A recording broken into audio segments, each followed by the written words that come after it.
తాకట్లో ఉన్న మీ బంగారాన్ని విడిపించి ఆ రోజు ఆన్లైన్ రేటుకి కొంటాం. Sharma gold company. Welcome to Sumanti. నేను మీ సుమంటి వినాగ్. చాలామంది గోచార రీత్యా కనుక మనం చూసుకుంటే మ్యారిటల్ లైఫ్లో కొన్ని దోషాలు శాపాలు ఉండేటువంటి అవకాశం ఉంటుంది. వేదిక్ ఆస్ట్రాలజీ అటువంటి వాటికి ఏం చెప్తుంది? ఈరోజు మనతో పాటు వేదిక్ ఆస్ట్రాలజీ ఉమాగారు ఉన్నారు. అది వారి మాట్లాడాలని తెలుసుకుందాం. నమస్కారం ఉమాగారు. నమస్తే నాగరాజు గారు. వేదిక్ ఆస్ట్రాలజీ ప్రకారం కనుక మనం చూస్తే ఏ మ్యారిటల్ రిలేషన్షిప్లో అయినా సరే కొన్ని థింగ్స్ వల్ల డెఫినెట్గా గొడవలు జరిగే అవకాశం ఉంటుంది. సో జనరల్గా మనం చూసుకుంటే గోచార రీత్యా ఏ రాశి వారికి ఏ విధంగా ఉండే అవకాశం ఉంటుంది, అండ్ ఆ శాపాలు అండ్ ఆ దోషాలు ఏ విధంగా ఉండే అవకాశం ఎక్కువగా ఉంటుందండి అసలు? తప్పకుండా అండి. ఏదైతే మనం మాట్లాడుకునేటువంటి వైవాహిక జీవిత సమస్యల్లో కనుక ఎందుకు అకారణంగా తగాదాలు కానీ గొడవలు కానీ విభేదాలు అంటే మ్యారీడ్ లైఫ్ మీద చాలామందికి చాలా రకాలుగా హోప్స్ ఉంటాయండి. నా భర్త ఎలా ఉండాలి, నా భార్య ఎలా ఉండాలి, నేను పెళ్ళైన తర్వాత ఇలా బ్రతకాలని చాలా ఆశలు ఉంటాయి. కానీ అనుకోని విధంగా ఎన్నో రకాల ప్రభావాల వల్ల ఎందుకు ఇబ్బంది పడతారు, ఎందుకు విడిపోతారు, ఎందుకు చనిపోవడం జరుగుతుంది, ఇవన్నీ తెలుసుకోవాలి అనుకుంటే ప్రతి మనిషికి తనకి తెలియనటువంటి చేసినటువంటి కర్మల వల్ల వచ్చినటువంటి శాపాలు కొన్ని ఉంటాయండి. ఆ శాపాల మూలకంగానే ఈ యొక్క మ్యారీడ్ లైఫ్లో ఇబ్బందులు వస్తూ ఉంటాయి. ముఖ్యంగా మనం చూస్తే మొదటిది విత్త శాపము అని చెప్పబడింది. విత్త శాపము అని అంటే విత్త అంటే ధనము, ధన మూలకంగా వచ్చేటువంటి మ్యారీడ్ లైఫ్లో ఇబ్బందులు ఇప్పుడు నేటి సమాజంలో ఇప్పుడు అవే ఎక్కువగా కనబడుతున్నాయి. అంటే ఆస్తి కానీ ఆర్థిక వ్యవహారాల్లో కానీ వ్యాపారంలో కానీ తెలుసో తెలియకో చేసినటువంటి అవినీతి, అది వంశపారంపర్యంగా ఎవరు చేసినా లేదా ఆ వ్యక్తి తన పూర్వజన్మలో కానీ ఆ జన్మలో కానీ చేసినా దానివల్ల వచ్చేటువంటి శాపమే విత్త శాపము. దీని మూలకంగా ఏం జరుగుతుంది అంటే సంపద ఎంత సంపాదించినా నిలబడదు. వీళ్ళు సంపాదించినటువంటి సంపద అంతా కూడా ఎవరో అనుభవిస్తూ ఉంటారు. అప్పుల పాలైపోవటము. మీరు బాగా గమనిస్తే ఇద్దరికి పెళ్ళైన తర్వాత ఇద్దరు వ్యక్తులు కలిసిన తర్వాత తీవ్రమైన అప్పుల్లోకి వెళ్ళిపోవడం, ఆస్తి నష్టం కలగడం, ఇవన్నీ జరుగుతూ ఉంటాయి. ఇది సడన్గా ఎందుకు జరిగింది, ఆ భార్యనో భర్తనో దూషించి నీ వల్లే ఇలా జరిగింది అని చెప్పి మనం వింటూ ఉంటాం ఇలాంటి మాటలన్నీ. దీనికి కారణము విత్త శాపం నాగరాజు గారు.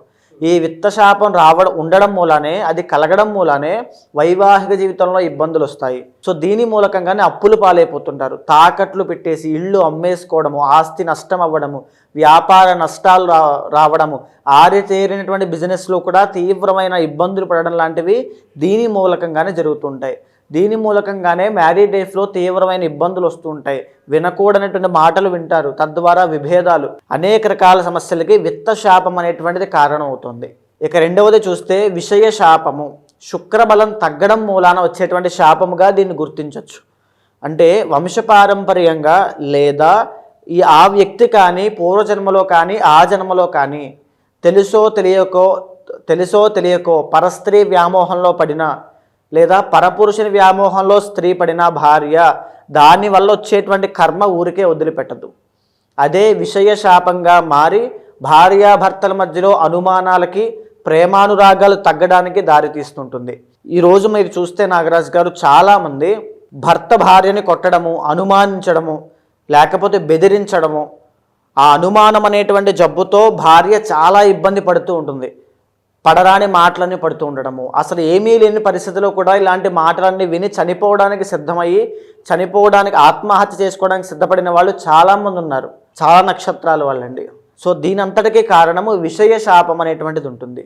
ఆ విషయ శాపము భార్య కానీ భర్త కానీ చేసుకున్నటువంటి కర్మ వల్ల, ఎవరైతే వేరే వాళ్ళ మీద వ్యామోహం పెరిగి చేసుకున్నటువంటి కర్మ వల్ల చాలా మంది అఫైర్స్ మీరు చూస్తే ఈ యొక్క శాపం పరస్త్రీ వ్యామోహము, ఈ శాపం మూలకంగానే ఇక్కడ సంపాదించిన డబ్బంతా తీసుకెళ్ళి అక్కడ పెట్టడము, వీళ్ళ యొక్క కుటుంబానికి సంతానానికి డబ్బులు లేకపోవడము, ఈ యొక్క శాపం మూలకంగానే వ్యసనాల బారిన పడడము, జూదం అనేటువంటిది అలవాటు అవ్వడము, డబ్బులన్నీ నాశనము, ఆస్తి నాశనం చేయడము, ఇవన్నీ కూడా కుటుంబం అంతా విచ్ఛిన్నం అవ్వడం అనేటువంటిది ఇక్కడి నుంచే ప్రారంభమవుతుంది.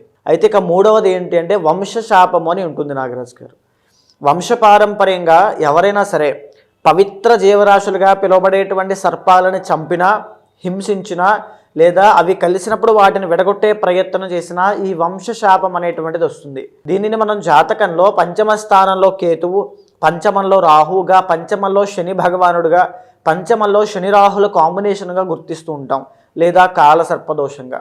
దీని మూలకంగా ఏం జరుగుతుందంటే సంతానము కలగకపోవడము, మిస్క్యారీ అవ్వడము, పుట్టినటువంటి సంతానము బాల అరిష్టంతో జన్మించడము, మాటలు సరిగ్గా రాకపోవడము, ఇంకా చైతన్యం రాకపోవడము, అవిజ్ఞానం రాకపోవడము, విద్యలో అభివృద్ధి లేకపోవడము, చిన్న వయసు నుంచి ఆరోగ్య సమస్యలు, వ్యసనాలు, జోదరిలాగా అయిపోవడము, తల్లిదండ్రుల మాట వినకపోవడము, తద్వారా వచ్చేటువంటి మ్యారీడ్ లైఫ్లో ఇబ్బందులు, ఇవన్నీ కూడా ఈ వంశశాపం మూలకంగా వస్తుంటాయి.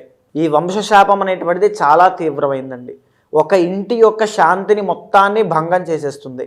ప్రశాంతంగా ఎవరు ఉండలేరు. తరువాత 4వది కర్మవశము అని ఉంటుందండి. కర్మవశము అని అంటే ఉదాహరణకి భార్యాభర్తలు జాతకాలు చూసుకుని చేసుకున్నా, చూసుకోకుండా చేసుకున్నా, లవ్ మ్యారేజ్ చేసుకున్నా, ఇద్దరి యొక్క మనస్తత్వాలు కుదరకపోవడము, ఈగో ప్రాబ్లమ్స్కి వెళ్ళడము, నువ్వా నేనా అనేటువంటిది, ఇద్దరికి డబ్బులుంటాయి, ఇద్దరు కుటుంబాలు బాగుంటాయి, వీళ్ళకి ఒకరికొకరు నచ్చదు అంటే బిఫోర్ అండ్ ఆఫ్టర్లా ఉంటుంది. గొడవలు అవ్వడము, పెద్ద మనుషుల దగ్గరికి వెళ్ళడము, విడాకులు, లేదా పెళ్ళైనటువంటి వెరీ షార్ట్ పీరియడ్ ఆఫ్ టైంలోనే వైధవ్యం అనేటువంటిది కలగడము, అంటే భర్త చనిపోవడం లాంటివి జరుగుతూ ఉంటాయి. సో దీన్ని అష్టమ స్థానంలో ఉండేటువంటి కుజుడు కుజదోషంగా, కర్కోటక అనేటువంటి కాలసర్పదోషంగా గుర్తించవచ్చు. అష్టమ స్థానంలో రాహు, ఈ యొక్క కేతు ప్రభావం వల్ల. ఈ యొక్క కర్మవశం అనేటువంటిది ఎవరికైతే ఉంటుందో వాళ్ళు ప్రశాంతంగా ఉండలేరు. విత్-ఇన్ 1 year తిరగకుండానే విడిపోతూ ఉంటారు. ఇది కర్మవశం. పూర్వజన్మలో చేసుకున్నటువంటి కర్మ, తరతరాలుగా వచ్చినటువంటి కర్మ, ఎక్కువగా సంతానాన్ని పొందడము, ఇవన్నీ కూడా శాపాన్ని గుర్తించేటువంటి విధానంగా మనం చెప్పచ్చు. అయితే ఈ యొక్క కర్మశాపాన్ని ఇంకా మనం గుర్తించాలి అంటే భార్యాభర్తలు దూరం అవ్వడం అండి. ఐదర్ భార్యకి యాక్సిడెంటే దూరం అయినా, తీవ్రమైనటువంటి ఆరోగ్య సమస్య చిన్న వయసులో పెళ్ళైన తరువాత వచ్చి దూరమైనా, భర్తకి ఆరోగ్య సమస్య వచ్చి దూరమైనా, యాక్సిడెంట్స్ ప్రమాదంలో గురై దూరమైనా, ఎలాగైనా సరే వాళ్ళిద్దరూ కలిసి ఉండడం అనేటువంటిది జరగదు.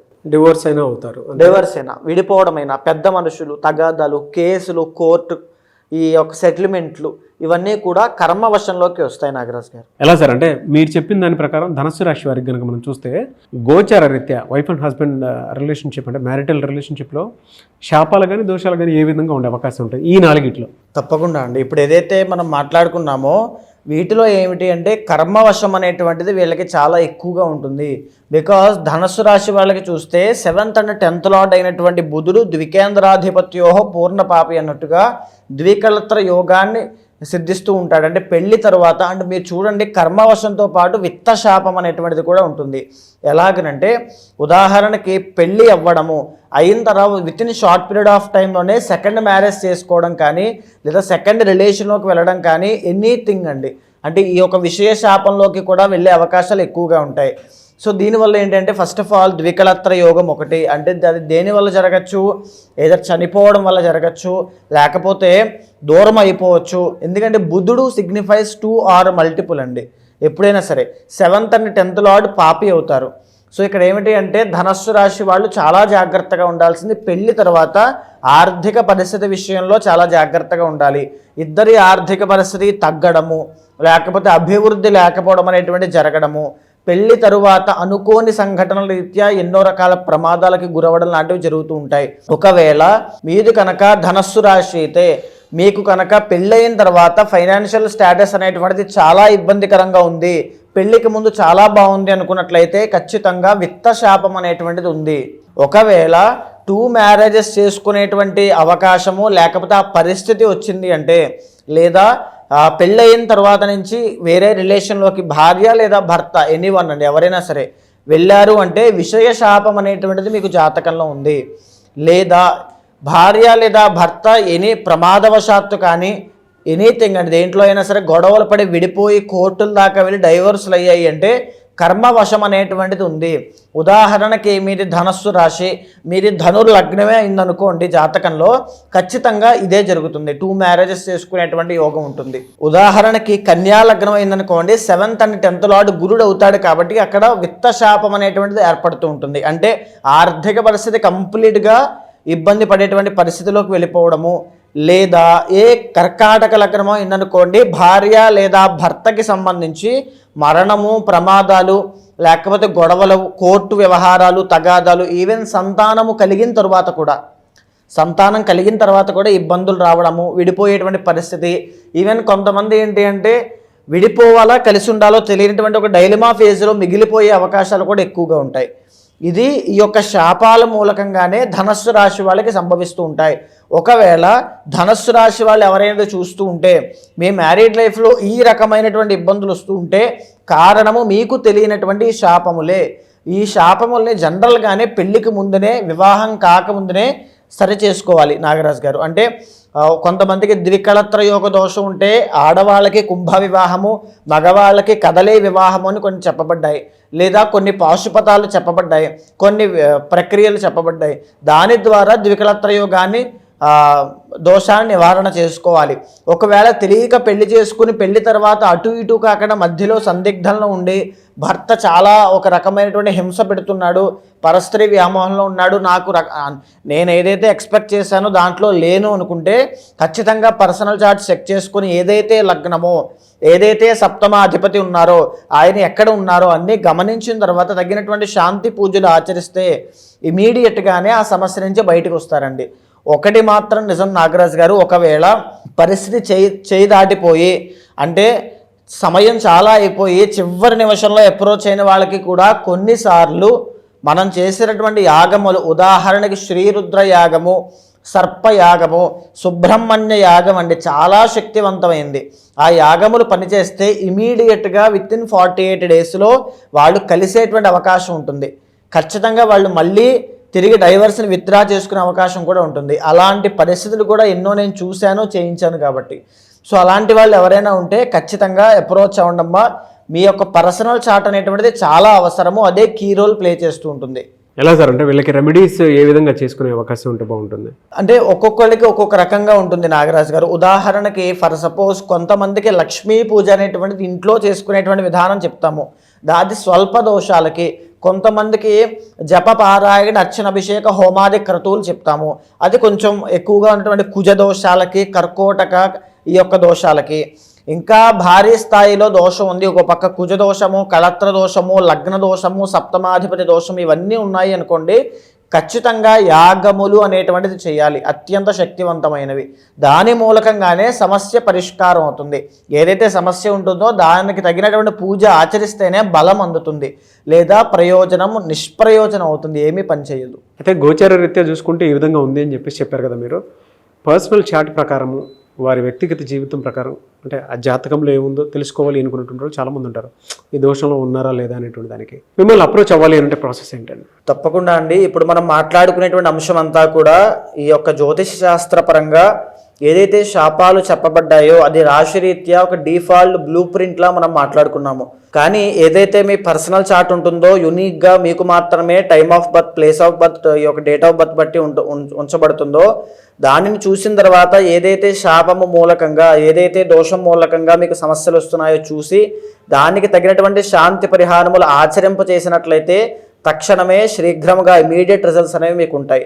అలాంటి వాళ్ళు ఎవరైనా ఉంటే ఖచ్చితంగా కింద కనిపించేటువంటి నెంబర్కి కాల్ చేస్తే తప్పకుండా మీ యొక్క పర్సనల్ చార్ట్ చూసిన తర్వాత మీకు మంచి సజెషన్స్ ఇస్తాను.